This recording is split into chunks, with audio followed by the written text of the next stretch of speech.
واجب الاحترام دوستو بزرگو السلام علیکم ورحمۃ اللہ وبرکاتہ۔ پہلے ایک حدیث پاک سماعت کیجئے، اس حدیث پاک کی سند صحیح ہے۔ حضرت ابو ہریرہ رضی اللہ تعالیٰ عنہ اور دیگر صحابہ بھی اس حدیث کے راوی۔ جامع ترمذی میں ابواب المناقب حدیث نمبر 3437 یہ موجود ہے حدیث پاک۔ نبی پاک صلی اللہ علیہ وآلہ وسلم حاضر ہیں، آپ کے دونوں شہزادے حضرت امام حسن حضرت امام حسین بھی موجود ہیں۔ حضور دونوں شہزادوں کے ہاتھوں کو ننھے ہاتھوں کو اپنے ہاتھوں میں لے لیتے، وہ مبارک ہاتھ جنہیں اللہ اپنے ہاتھ قرار دیتا ہے، حضور اپنے شہزادوں اپنے نواسوں کے ہاتھ اپنے ہاتھوں میں لیتے ہیں اور ساتھ فرماتے ہیں من احبنی و احب ہذین، جس نے مجھ سے محبت کی اور ان دونوں شہزادوں سے محبت کی، و اباہما، اور ان دونوں کے باپ علی سے محبت کی، و امہما، اور ان دونوں کی ماں سے محبت کی۔ اب ذرا توجہ کیجئے، حدیث کے الفاظ ہیں۔ پہلا درجہ تو حضرت فاطمہ الزہرا کا ہے کہ وہ حضور کی نور نظر ہیں، لخت جگر ہیں، جگر کا ٹکڑا ہیں۔ حضرت مولا علی رضی اللہ تعالیٰ عنہ کو حضور صلی اللہ علیہ وسلم نے بڑی شانیں دی، اور ان شانوں میں سے ایک یہ شان بھی دی، یا علی انت اخی فی الدنیا والآخرہ، اے علی تو دنیا اور آخرت میں میرا بھائی ہے۔ یہ اعزاز انہیں حاصل کیا، عطا کیا۔ لیکن اس حدیث پر ذرا غور کریں، پھر ذرا اللہ کے محبوب نے فرمایا جس نے مجھ سے محبت کی، حضور سے تو اس لیے محبت کرنی ہے کہ حضور کے صدقے سے رب ملا ہے، حضور کے صدقے سے دین ملا ہے، حضور کے ہی سارے احسانات ہیں، لیکن صرف حضور سے محبت سے ہی کام نہیں چلے گا، بات صرف محبت رسول سے ہی نہیں بنے گی، بلکہ فرمایا وَأَحَبَّ هَذَيْنِ، اور جس نے میرے ان دونوں شہزادوں سے محبت کی۔ ابھی بھی کام نہیں بنا، اور پھر پہلے اپنی محبت کا ذکر کیا، پھر شہزادوں کی محبت کا ذکر کیا، اور پھر فرمایا جس نے ان کے دونوں کی ماں سے محبت کی، ان دونوں کے باپ سے محبت کی۔ یاد رکھیے حضرت علی کا نام نہیں لیا، حضرت بی بی فاطمہ کا نام نہیں لیا، ان سے بڑی محبتیں ہیں حضور علیہ السلام کو، لیکن لگتا ہے اس حدیث کے الفاظ میں غور و فکر کرنے سے کہ جب سے حسنین کریمین آ گئے ہیں ان کی محبتیں سب سے بڑھ گئی،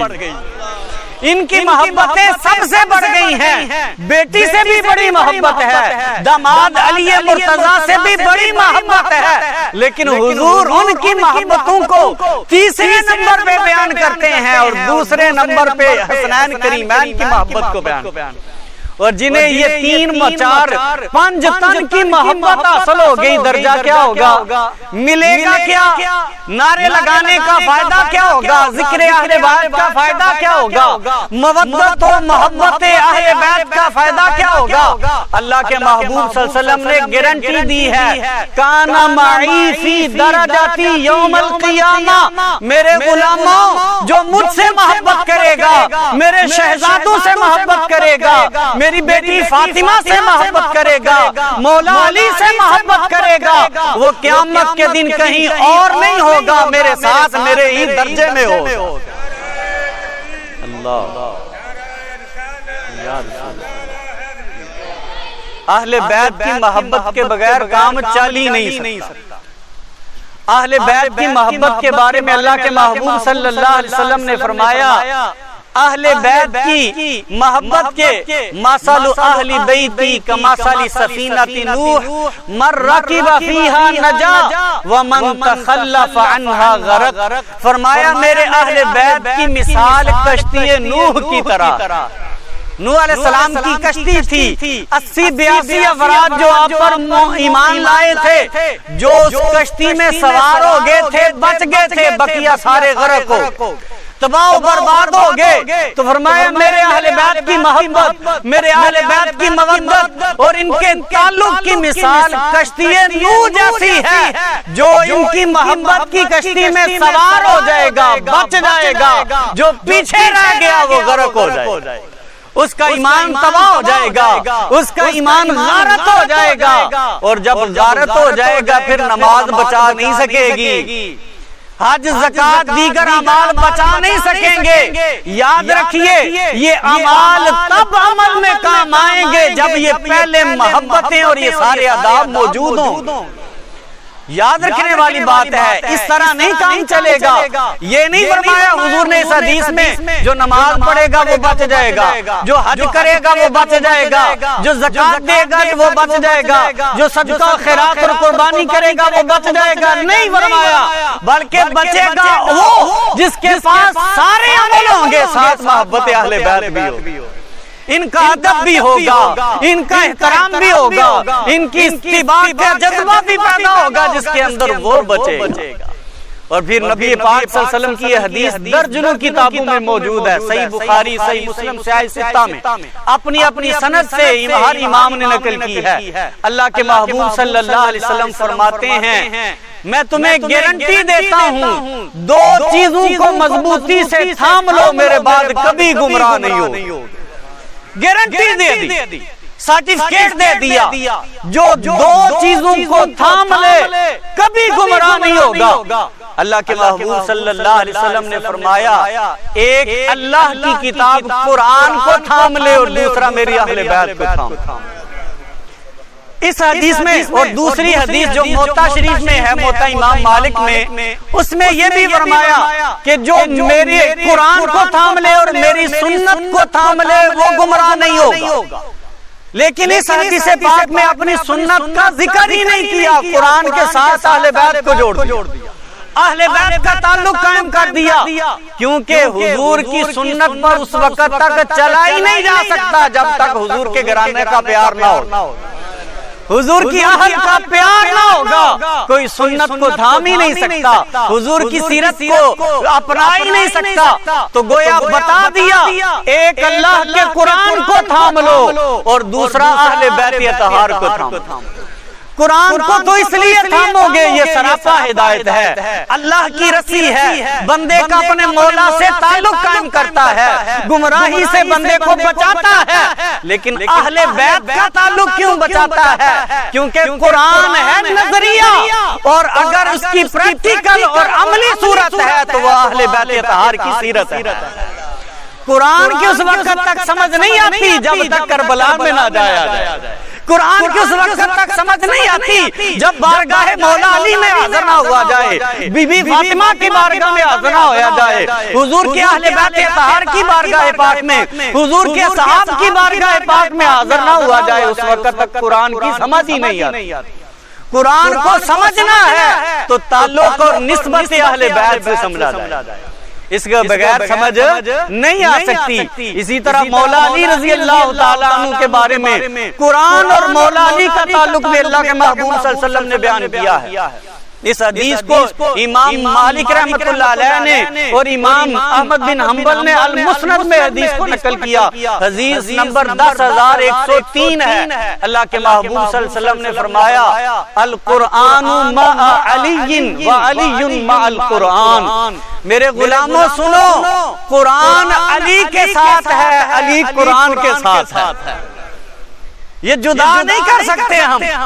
یہ جدائی نہیں ڈال سکتے۔ قرآن کو علی کے ساتھ جوڑ دیا، پہلی حدیث میں قرآن کو اہل بیت کے ساتھ جوڑا، اس میں قرآن کو علی کے ساتھ جوڑا اور علی کو قرآن کے ساتھ جوڑا، اور فرمایا لا یفترقان حتی یرد علی الحوض، میں گارنٹی دیتا ہوں قرآن اور علی کبھی جدا نہیں ہوں گے، یہ جب تک حشر نہ آ جائے اور مولا علی جب میری بارگاہ میں حاضر ہوں گے، قرآن اور علی کٹھے حاضر ہوں گے۔ یہ اکٹھے ہی میری بارگاہ پاک میں آئیں گے، تو جناب والا اہل بیت اطہار اور اصحاب رسول اور آل رسول کے ذکر، ان کی نسبت، ان کا حیا، ان کا ادب، ان کا تعلق، ان کی اتباع اور ان کی سیرت کی پیروی کے بغیر ہم ذات رسول تک نہیں پہنچ سکتے۔ ذات رسول تک پہنچنے کے دو چینل ہیں، دو طریقے ہیں، ایک طریقہ اور ایک راستہ صحابہ رسول کا ہے اور دوسرا راستہ اہل رسول کا۔ یہ دونوں راستے ہمیں حضور کی ذات تک پہنچاتے ہیں اور حضور پھر اب اللہ کے بندوں کو مولا تک پہنچا دیتے ہیں۔ اس لیے خطیب الاسلام پیر سید شبیر حسین شاہ صاحب حافظ آبادی رحمت اللہ علیہ، اللہ ان کے مزار انوار پہ اپنی کروڑ رحمتوں کا نزول فرمائے۔ اس مرد کلندر نے 40-45 سال اہل بیت اطہار کا ذکر کیا، کربلا کا ذکر کیا، اور اپنی زندگی میں انہوں نے حق ادا کر دیا جناب والا ذکر اہل بیت اطہار کا۔ اور پھر وہی ذکر ہم بھی ان کے عطا کردہ شعر سے ہم کرتے ہیں۔ عظمت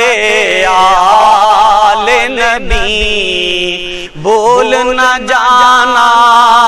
لوگو، مل کے پڑھ لو، عظمت آل نبی بھول نہ جانا لوگو، خارجیوں کے پیچھے نہ چلنا، ناسبیوں کے پیچھے نہ چلنا جو حضور کے اہل بیت اطہار سے کاٹتے ہیں، ناسبی حضور کے اہل بیت سے کاٹتے ہیں، خارجی صحابہ سے کاٹتے ہیں، ان دونوں کی باتیں نہ سننا۔ عظمت آل نبی بھول نہ جانا لوگو، دیکھنا غیر کی باتوں میں نہ آنا لوگو، دیکھنا غیر کی باتوں میں نہ آنا لوگو۔ اور ساتھی عظمت اصحاب نبی بھول نہ جانا لوگو، عظمت اصحاب نبی بھول نہ جانا لوگو، دیکھنا غیر کی باتوں میں نہ آنا لوگو۔ اللہ تعالیٰ ہمیں اصحاب رسول کا بھی ادب اور حیا عطا فرمائے اور حضور کی اہل بیت اطہار کی بھی سمندروں جیسی محبت عطا فرمائے، اور اللہ تعالیٰ ہمیں ان کی سیرت، ان کے اسوہ اور ان کے کردار جو انہوں نے کربلا میں پیش کیا اور پوری زندگی پیش کیا، اور ان کا کردار کیا ہے، اللہ کے آگے جھکے، کسی کے آگے نہ جھکے، کسی کے آگے نہ سر جھکانا، فقط مولا کے آگے سر جھکانا، اور وہ بات کہنا جو اللہ کے رسول نے کہی ہے، اللہ کے قرآن نے کہی ہے یا مصطفیٰ نے کہی ہے، وہ کبھی یزید کے آگے نہیں جھکے۔ ہمیں بھی چاہیے یزیدی کردار باطل کے آگے کبھی نہ جھکے۔ گردن جان تو جانی ہی جانی ہے، گردن کٹتی ہے تو کٹ جائے، لیکن باطل کے آگے نہ جھکے، کیونکہ سرداد نہ داد دست در دست یزید کہ حضرت امام حسین نے سر دے دیا، ہاتھ نہیں دیا،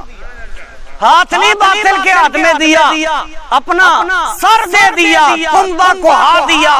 اپنی آل لوٹا دی، علی اکبر بھی دے دیا، علی اصغر بھی دے دیا، جناب والا سارے قربان کر دیے، لیکن باطل کے آگے جھکے۔